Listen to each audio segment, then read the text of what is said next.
అక్కడ అదే చేపించి నేను చెప్పేది మనకు 3 పదాలు ఉన్నాయి.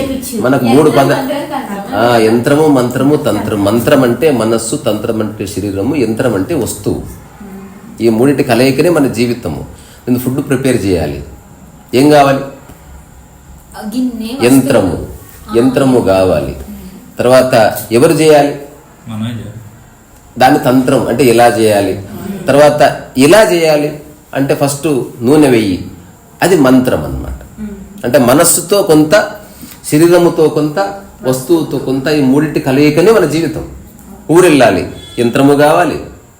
ఏ ఊరు వెళ్ళాలో తెలుసుకోవాలి, నడిపే ఒక డ్రైవర్ కావాలి, తంత్రము కావాలి. తర్వాత ఎలా వెళ్ళాలో తెలుసుకునే జ్ఞానము కావాలి, కాబట్టి మంత్రము కావాలి. సో అందుకని ఈ ఆధ్యాత్మిక జగత్తులో కూడా మనిషిలో భయం ఎంటర్ అయింది. ఉదాహరణకి ఒక అమ్మాయి అబ్బాయి ఒక యోగి లక్షణం ఉన్నవాడు పక్కన ఒక అమ్మాయి వచ్చి కూర్చుంది అనుకో, భయపడుతున్నారు. ఎందుకంటే ఆ అమ్మాయి సెల్ఫీ తీసి పెడుతుందేమో. నేను అంటున్నా, భయపడకు, స్టిక్ విత్ ద ట్రూత్. ఇట్లా భయపడేవాడు అసలు నా దృష్టిలో యోగే కాదు.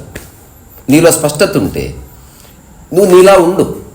నువ్వు ప్రతిదాన్ని నియంత్రణ. ఇప్పుడు ఆశ్రమంలో నియంత్రణ నియంత్రణ నియంత్రణ నియంత్రణ, ఆ నియంత్రణ తీసేస్తే బార్ అండ్ రెస్టారెంట్ కంటే అధ్వానం ఉంటుంది. ఆ నియంత్రణ వల్ల సిన్సియర్గా కనిపిస్తున్నారు, అది ఫేక్ ప్రశాంతత. ఇక్కడ కనిపిస్తున్న ప్రతి ఒక్కరి sister, కనిపించేవాడు brother.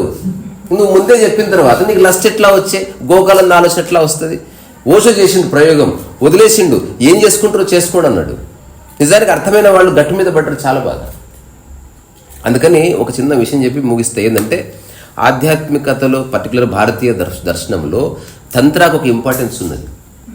I'm not against తంత్రాకు ఒక ఇంపార్టెన్స్ ఉంది. ఏమిటది? ఏదైనా నువ్వు మానసికంగా అర్థం చేసుకున్న తర్వాత శారీరకంగా కూడా అర్థం చేసుకోవాలి. ఇదే తంత్ర అంటే. ఉదాహరణకి నేను ఇక మీదట వెజిటబుల్స్ తింటాను, మానసికంగా అర్థం చేసుకున్నావు. ఇప్పుడు వెళ్ళి నువ్వు చుట్టుపక్కల బిర్యానీ తినే వాళ్ళతో కూర్చో, అనిపించిందా? నువ్వు మళ్ళీ ఇంకా ఆ విషయం అర్థం కాదు. అంటే తంత్ర విషయంలో ఫెయిల్ అయింది. నువ్వు మానసికంగా చాసిటీ అందరూ పాటిస్తున్నారు, పవిత్రత, కానీ బాడీ కోరుకుంటే ఏం చేస్తావు? ఇది చాలా లోతైన విషయం. అందరికి అర్థం కావాలని రూల్ ఏం లేదు. నా అబ్జర్వేషను అండ్ నా అవగాహన, నా ప్రాక్టికల్ ఎక్స్పీరియన్స్, లస్ట్ నుంచి నువ్వు బయటపడాలి. నువ్వు నియంత్రించి లస్ట్ని కాపాడుకోవడం కాదు. నన్ను ముట్టుకుంటే ప్రమాదం, అందుకే దూరం జరుగు. ఇది ఎక్కడి పాతివ్రత్యము? ఇప్పుడు నేను ఒకసారి ఒక పెద్ద స్వామీజీ పేరు చెప్పనులే, ఏమాత్రం ఒక అమ్మాయి ఆమె కూతురు ఆమె పెళ్లి చేసుకుంది. ఆమెనందరూ అవివేకి అనేవాళ్ళు క్లాసులో. ఆమె మాట్లాడుతుంది, ఉండవమ్మా, ఏది పడితే పనికిరాని విషయాలు మాట్లాడతావు. నేను ఒక్కడిని రెస్పెక్ట్ ఇచ్చేదాన్ని. సో నన్ను రీసా గారు అని పిలిస్తే నేను పల్లవి గారు అని పిలుస్తుండే. ఇక్కడ అన్న, తమ్ముడు, అక్క, చెల్లి ఏమీ లేదు. We use to respect like human beings. అది యాక్చువల్గా నాకు చాలా ఇష్టం. నాకు ఆ చట్టంలో, ఈ బంధాల చట్టంలో నేను చూడదలుచుకోలే మనిషిని. ఇప్పుడు ఒకరు నన్ను అన్న అంటారు అనుకో, నాకు ఆ చెల్లి అనిపించకపోతే why should I close my door? జీవితం ఒక పాసిబిలిటీ, భయపడొద్దు, మూసుకొని ఉండకూడదు. నాకు స్పష్టత ఉంది నా యొక్క శృంగార జీవితం పట్ల, నాకు స్పష్టత ఉంది ఏం తినాలి ఏం తినకూడదు. ఈ స్పష్టత వచ్చిన తర్వాత నేను నాన్ వెజ్ తినే కంట్రీలో కూడా నేను నాన్ వెజ్ తినను. ఇంకా నియంత్రణ అక్కర్లేదు, నీకు అవగాహన వచ్చింది కదా. అట్లా ఈ తంత్ర అన్నది ఒక ఇంపార్టెంట్ రోల్ ప్లే చేస్తుంది. దానికి మనకు ఒక చరిత్రలో చాలా స్టోరీస్ ఉన్నాయి. ఒక చిన్న స్టోరీ ఏం చెప్తుంటే, రామకృష్ణ పరమహంస సాధనలన్నీ చేసిన తర్వాత ఏం చూస్తున్నావు? తర్వాత అది రాగు భయ్,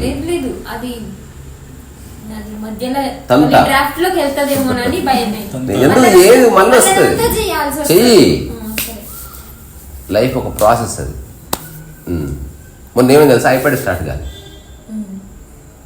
ఇప్పుడు నేను చేసిన వర్క్ అంతా పోయినట్టే నిజానికి. కానీ నాకు అటువంటి ఏం అనిపించలేదు, రాయొచ్చు అనిపించింది. తర్వాత చాలాసార్లు ట్రై చేసిన, స్టార్ట్ కాలేదు. నేను చాలా ఆశ్చర్యపోయినా. నేను నడుస్తూ తొక్కానా? మిమ్మల్ని అడుగుదామని వచ్చాను, మీరు ఏమన్నా చీకట్లో తొక్కారా దాన్ని? ఎందుకంటే ఒక్కోసారి జరగవచ్చు మిస్టేక్. లేదా తొక్కినా నాకు చెప్పలేదా? ఇలా అనే లోపు నేను నా మైండ్ గేమ్ ఆపేసిన, చూద్దాం. నేను అక్కడ 3 hours అయింది, స్టార్ట్ అవ్వలేదు. నైట్ 11 గంటలకి పడుకుందాం వెళ్తే టక్కన లైట్ వెలిగింది. సాఫ్ట్వేర్ అప్డేట్ కంప్లీట్ వచ్చింది.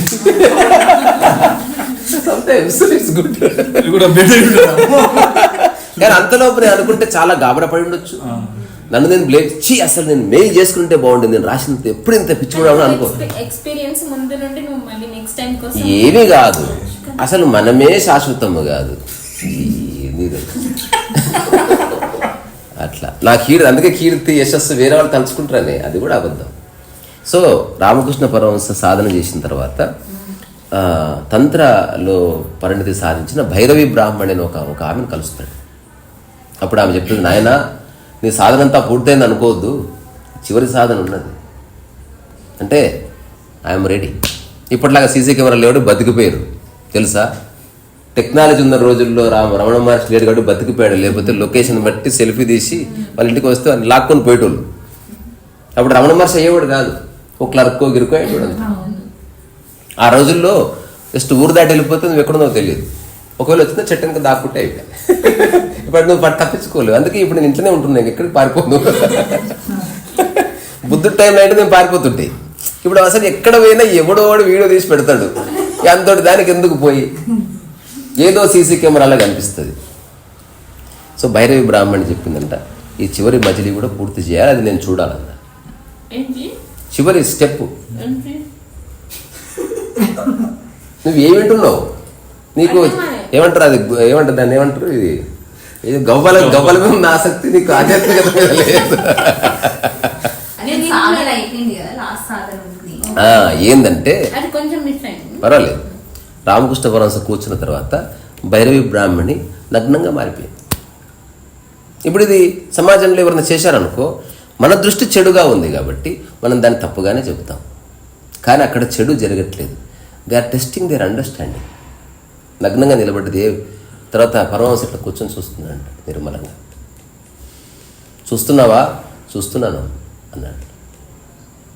దగ్గరికి వెళ్ళి తన నగ్న శరీరాన్ని తీసుకొని తనకు శరీరానికి తగిలించిందంట.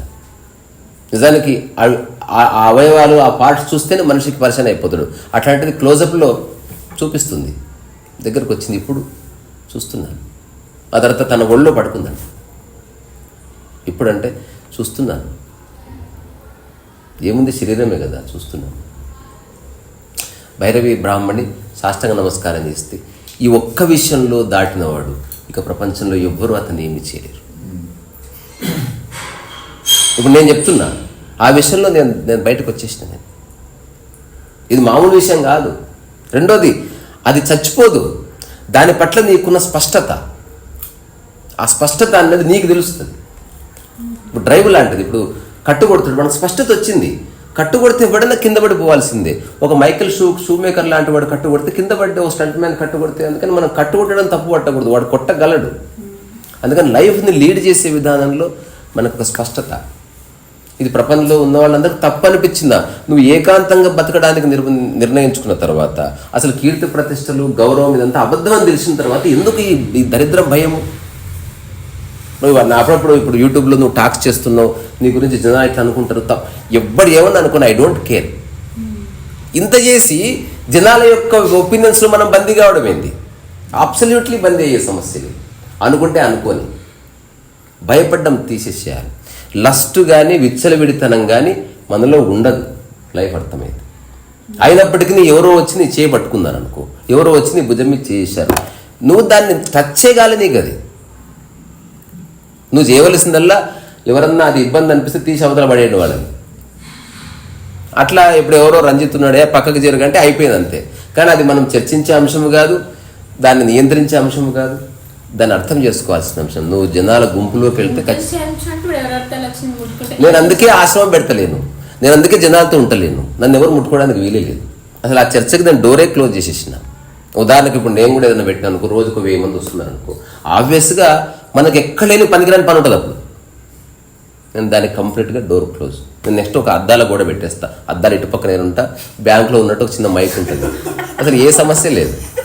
నేను ఆలోచిస్తున్నా, ఈ మనుషులతో మనకెందుకు? నాకు క్లారిటీ ఉంది. రెండు, సమాజం కూడా దరిద్రపు సమాజం. మనం ఏదో ఎవడో భుజం మీద చేస్తే అది వైరల్ అయితే దాని గురించి చర్చ ఎందుకు? అసలు భుజం మీద చేయదు, అసలు ఎవరొద్దు మనకు. సో నేను ఒక చిన్న ఐడియా తెచ్చుకున్నా. నువ్వు చెప్తే ఆశ్చర్యపోతారు, నేను చెప్పే ఐడియా మీకు నచ్చుతుంది.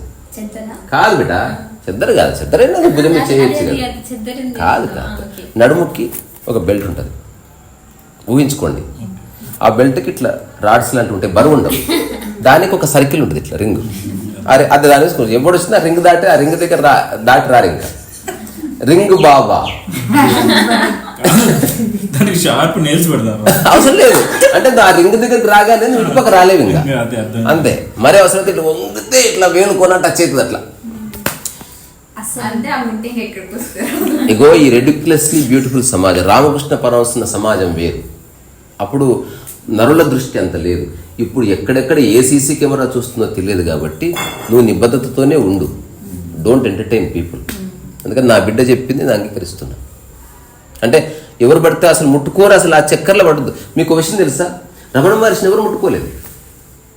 ఆ రోజుల్లోనే హీ మెయింటైన్ దట్ చాస్టిటీ. మనుషులు ఒకరితో ఒకరు నేనంటే అసలు ముట్టుకోవద్దు ఎవరు. ఒక 3 ఫీట్ల దూరంలో అందరూ ఉండాలి, అంతే. ఇది కనుక పాటిస్తే అసలు ఏ సమస్య రాదు. అందుకే 3 ఫీట్ల దూరం రాసి పెట్టాలి. మనకి ఇప్పుడు కార్లో వెళ్తుంటే రాసి ఉంటుంది మెయింటైన్ 2 షెవర్లాన్స్ అని రాసి ఉంటుంది. అంటే 2 అంటే అట్లీస్ట్ ఒక 100 మీటర్ల గ్యాప్ ఉంచుకోండి. ఎందుకంటే 100 కిలోమీటర్ల వేగంలో పోతే ఎవడన్నా బ్రేక్ వేస్తే నువ్వు బ్రేక్ వేసినా ఆగడానికి షెవరాన్స్ ఉంటుంది దాన్ని. అట్లా మొత్తం రోడ్ల మీద నువ్వు ఏనాడు చూడలేదా? రకరకాల అంటే ఒక ఎమోషన్ వస్తుంది. ఇప్పుడు ప్రతి చోట నియమాలు ఉంటాయి. అతని నియమాలకు అతీతంగా ఒక స్వేచ్ఛ, ఒక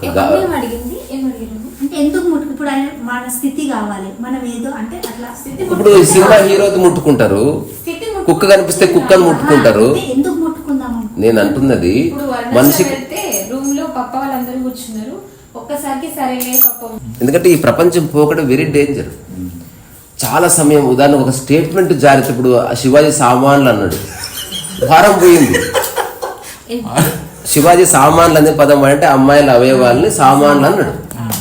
అరే నువ్వు అమ్మాయిలకు రెస్పెక్ట్ ఇస్తాను, సామాన్లు ఏంటంటావు నువ్వు కూడా. సామాన్లు అంటే నువ్వు సామాన్లు తింట పోలుస్తావు, నీకు కవితా శక్తి లేదా అని కూడా.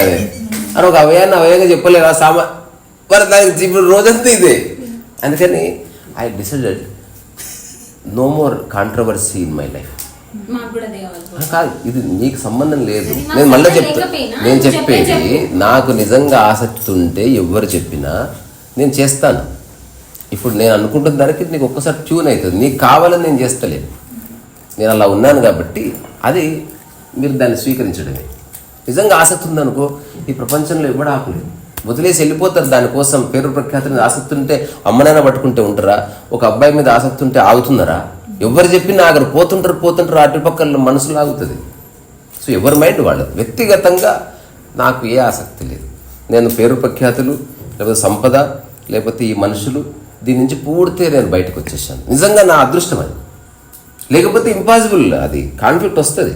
ఎందుకంటే ఎప్పుడో ఒకప్పుడన్నా అనవసరంగా నీ అమ్మాయి ఇందులో వాడి అవకాశం, ఫేమస్ అయ్యే అవకాశాన్ని మిస్ చేసుకున్నా అని వస్తే వీ డై మిజరబ్లీ. అలాంటిది లేదు. నేను ఇంకా ఏకాంతంగా ఉండాలని, అసలు మనుషులకు ఎప్పుడో ఒకసారి హాయిగా నిర్మించట్లా అట్లా నాకుంది. We should not waste time with people. మంచిగా పొలంలో పని చేసుకుంటూ, వీళ్ళైతే కుక్కలు అంటే మనుషుల్ని అవాయిడ్ చేసి అన్నింటినీ ఓన్ చేసుకోవాలి. ఇది నా రియలైజేషన్. ఎందుకంటే ఈ ప్రపంచం బాలేదు. నేను మనుషులకు అగెనిస్ట్ కాదు. ఈ ప్రపంచం యొక్క ఆ ధోరణి, ఆ నెగిటివ్ టాక్సిక్ మైండ్ ధోరణి ఉంటుంది. నువ్వు జవాబులు ఇవ్వలేక సావాలి. చిన్నజీర స్వామిని వదిలిపెట్టరు, జగద్గురు స్వామీజీని వదిలిపెట్టరు, సద్గురుని వదిలిపెట్టరు, ఓషోని వదిలిపెట్టరు, కృష్ణ రమణ మహర్షిని వదిలిపెట్టరు, వదిలిపెట్టరు. నువ్వు చదివితే విమర్శలు వచ్చాయి, ఆర్టికల్స్ వచ్చాయి. చాలా మంది ఇదంతా ఫ్రాడ్ అంటారు, ఇది అంటారు. నేను అంటున్నది అసలు ఆ మనకు సంబంధం లేదు, మనం మాట్లాడకూడదు. ఒక వ్యక్తిని గురించి నేను అది ఇంతసేపు చెప్పింది అదే.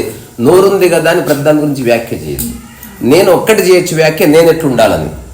నేను వ్యక్తిగతంగా ఈ ప్రపంచాన్ని అధ్యయనం చేసి తెలుసుకున్నది ఏమిటంటే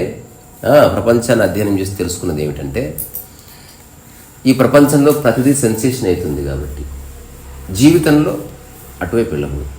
ఎక్కువ మందికి పరిచయం కావడం అన్నది ఒక మీనింగ్లెస్ థింగ్. ఎవరికి పరిచయం కాకపోతే అది ఇర్రెలెవెంట్. ఇది నా అవగాహన. ఈ జీవితాన్ని ఎక్కువసేపు హాయిగా ప్రశాంతంగా క్రియేటివ్లో ఆనందంగా గడిపితే బాగుంటుంది. Avoid human and adapt everything. ఇది నా ఆశ్రమ ధర్మం. ఇది మనిషిని దూరంగా పెట్టు, అన్నిటిని అక్కడ చేర్చుకో. జోగి భోగి దాంతో ఫోటో దిగినా ఇప్పుడు సంబంధం అంటగట్టాడు. ఇంకా ఆ రోజు కూడా వస్తే వాటిని కూడా పక్క జరిపేది అట్లా. అందుకని తంత్రాయం. నీకు విషయం అర్థమైతే లేదు, నిర్మలంగానే ఉంటారు అందరూ. కానీ ఎదుటి వ్యక్తి తప్పు పడితే దాన్ని వీడియో తీసి పెడితే నేను చెప్పేది నిజంగా అందరూ కరెక్ట్. నువ్వు ఫస్ట్ ఆర్గ్యూ చేయకు, నేను చెప్పేది విను. నేను చెప్పేది ఇప్పుడు నేను చెప్పేది సబ్జెక్ట్ నేను కాబట్టి నేను చెప్తా. నేనేం చెప్తున్నా, 99% మంది ఏ తప్పుగా అనుకోరు. ఒక్కడు తప్పుగా అనుకున్న దాన్ని ప్రచారం చేస్తే అందరికి ఆ యాంగిల్ కూడా కనిపించడం స్టార్ట్ అవుతుంది. మాకు కూడా ముందే అనుకున్నాం అని థాట్ వస్తుంది. అక్కడి నుంచి వాడు అట్లా చూస్తుంటాడు. నిజానికి ఏం లేదు. ఎవడెట్లా పోతే జనాలకి ఏందబ్బా? ఇప్పుడు ఎవడో తాగుతున్నాడు, జనాలకేమి? ఇప్పుడు సెలబ్రిటీ స్మోక్ చేసి జనాలకేమి? కానీ జనాలు మేము అనుకున్నట్టు సెలబ్రిటీ ఉండాలి, మేము అనుకున్నట్టు జిఎల్ స్వామి ఉండాలి, మాకు నచ్చినట్టు ఉండాలి. నువ్వు లేకపోతే దింపేస్తాం పీఠంకి వెళ్ళి. ఇట్లాంటి జనాల మధ్యన బతుకుతున్నాం మనం. అందుకని ఇది అర్థం చేసుకోవాల్సిన విషయం తప్ప పోరాడే అంశం కాదు. అసలు నేను చెప్పాలనుకున్న టాపిక్ తంత్ర గురించి. ఇవి కాదు.